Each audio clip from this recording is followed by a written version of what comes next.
I feel like I'm the elastic band at the end of the presentation. I'm going to snap you all back to reality, actually, because we've had all this sort of brilliant what the future holds for us.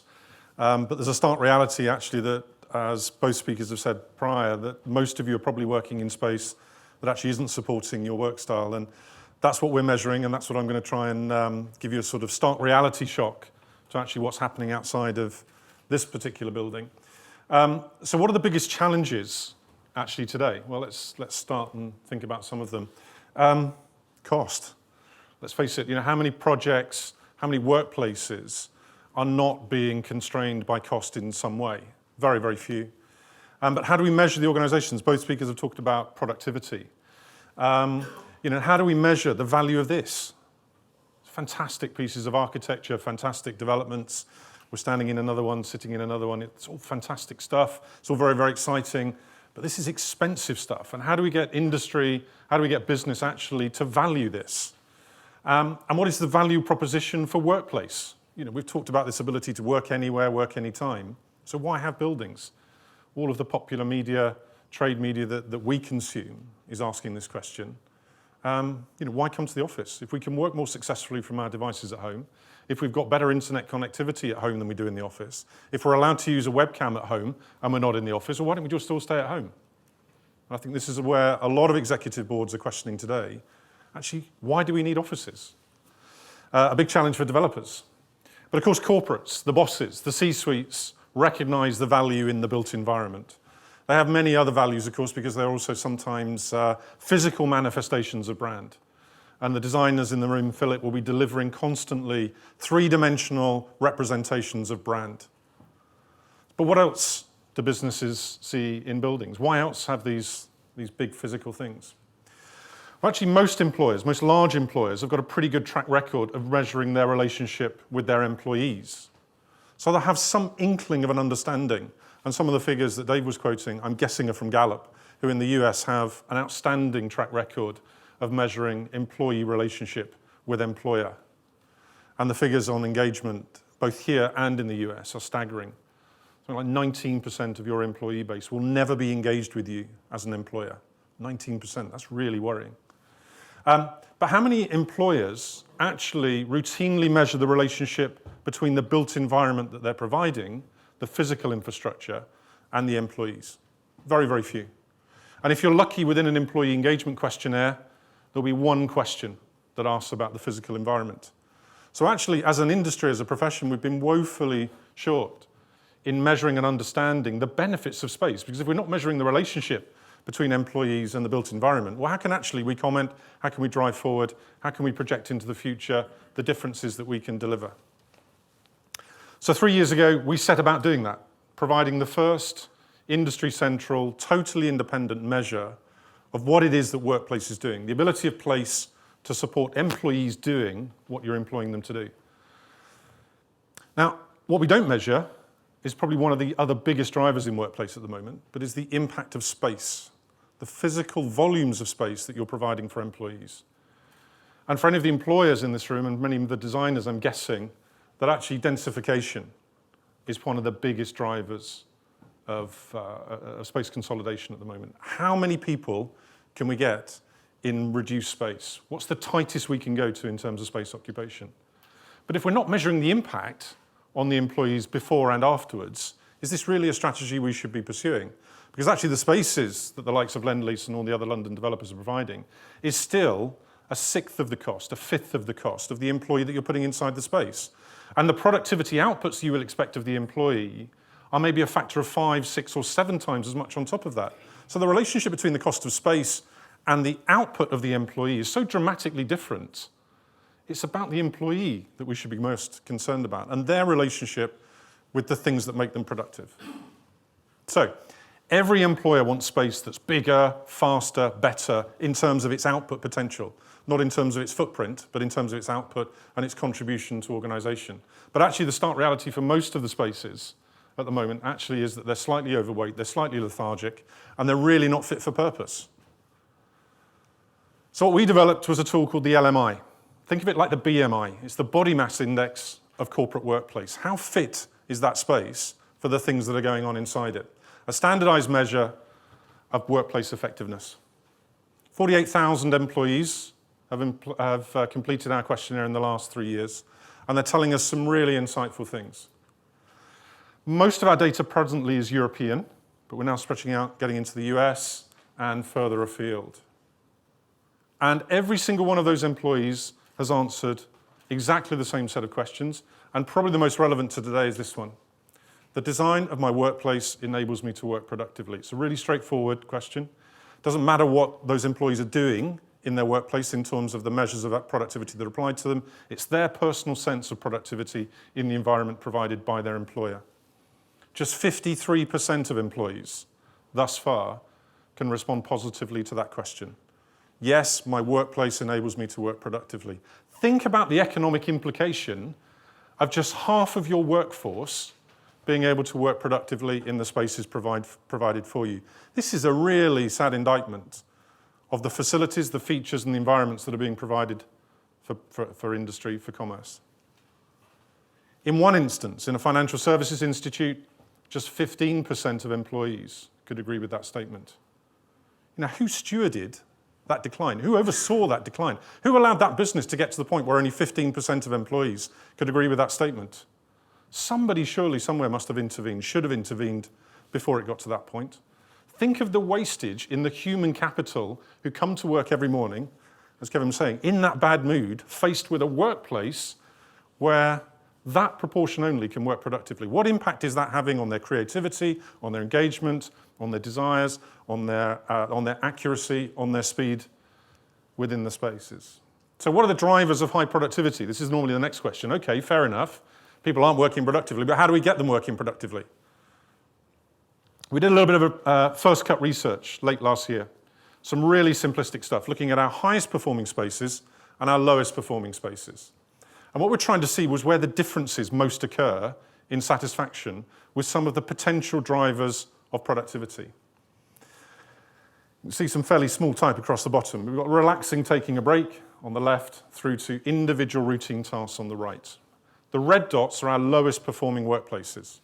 The green dots are our highest performing workplaces as a group, as a data group. And you can see ranked from the biggest difference on the left to the smallest difference on the right. The smallest difference, where there is virtually no impact on personal sense of productivity, telephone conversations, individual routine tasks, individual focus work, desk-based. In those spaces, high and low, virtually no difference in levels of satisfaction with those aspects of daily work. Yet if we look at the left-hand side of the screen, where there are the biggest differences between the high performers and the low performers, are in these things: relaxing, taking a break, hosting clients, visitors, or customers, informal unplanned meetings, informal social interaction. There are others. But basically what this boils down to is the difference between high performance space and low performance space are those spaces which engender the greatest sense of we and the greatest satisfaction with the we activities as opposed to the me activities. The stuff that enables you to work individually by yourself is almost definitely going to be as good in the poor performance spaces as the high performance spaces. And the spaces that achieve consistent high performance are those ones that promote and facilitate and build space that allows for social interaction and all of those we activities. But there's another bit of a sting in the tail on the economics, because maybe that gives you some solutions, maybe some answers about how to develop high performance space.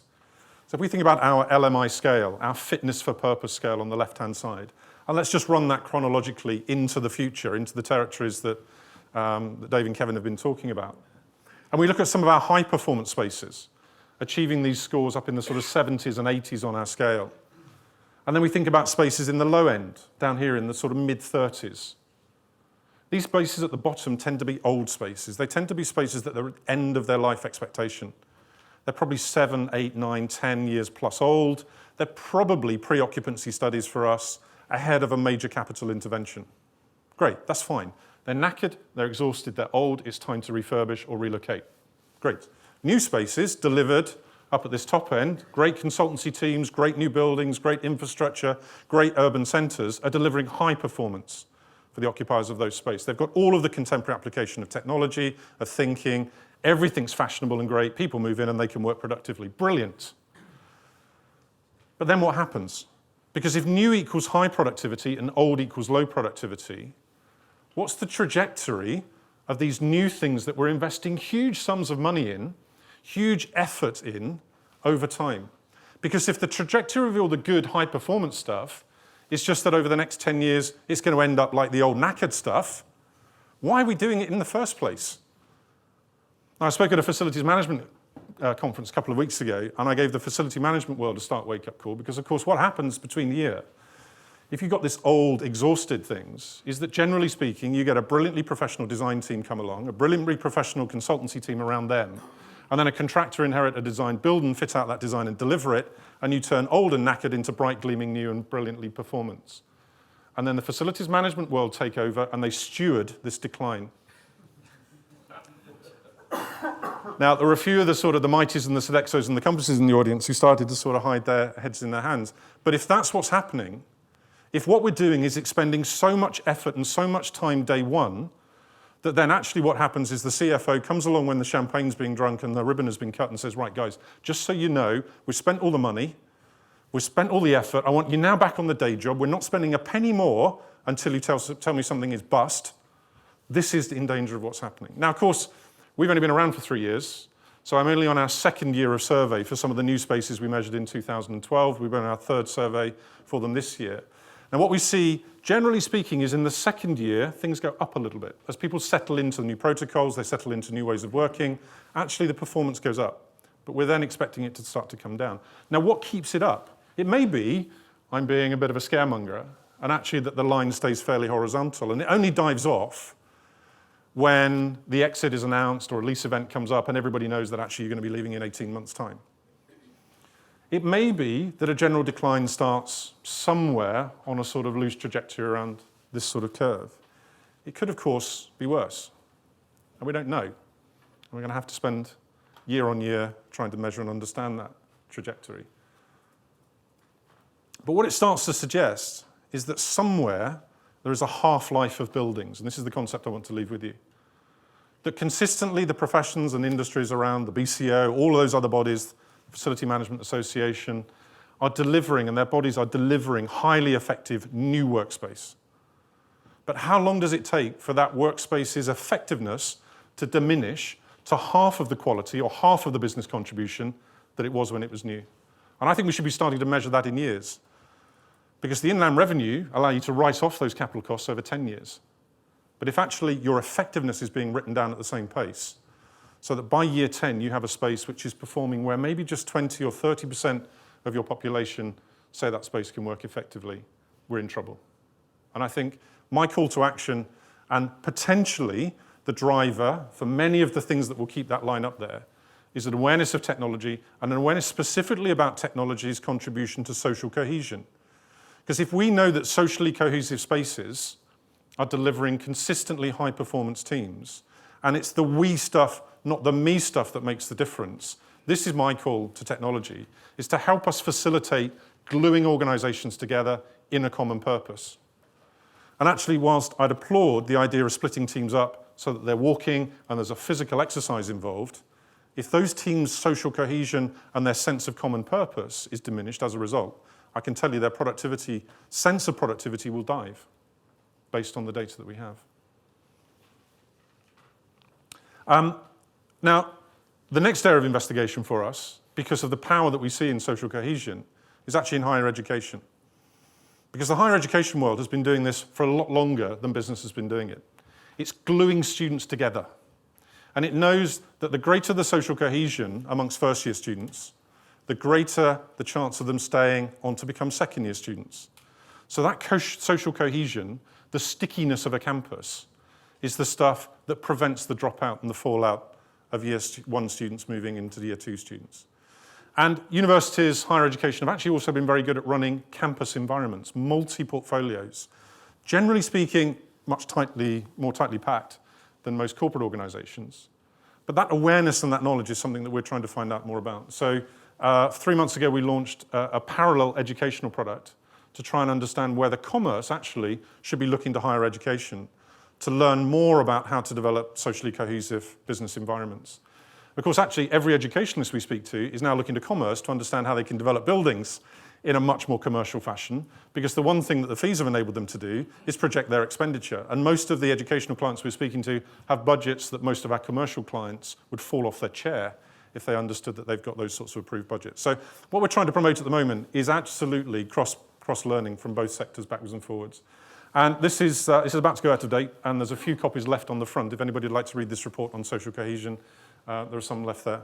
But that really is my call to action for you, is to understand that architecture is imperative, but it's an imperative driver in gluing organizations together in a socially cohesive common direction. And that's what creates a collective sense of personal productivity.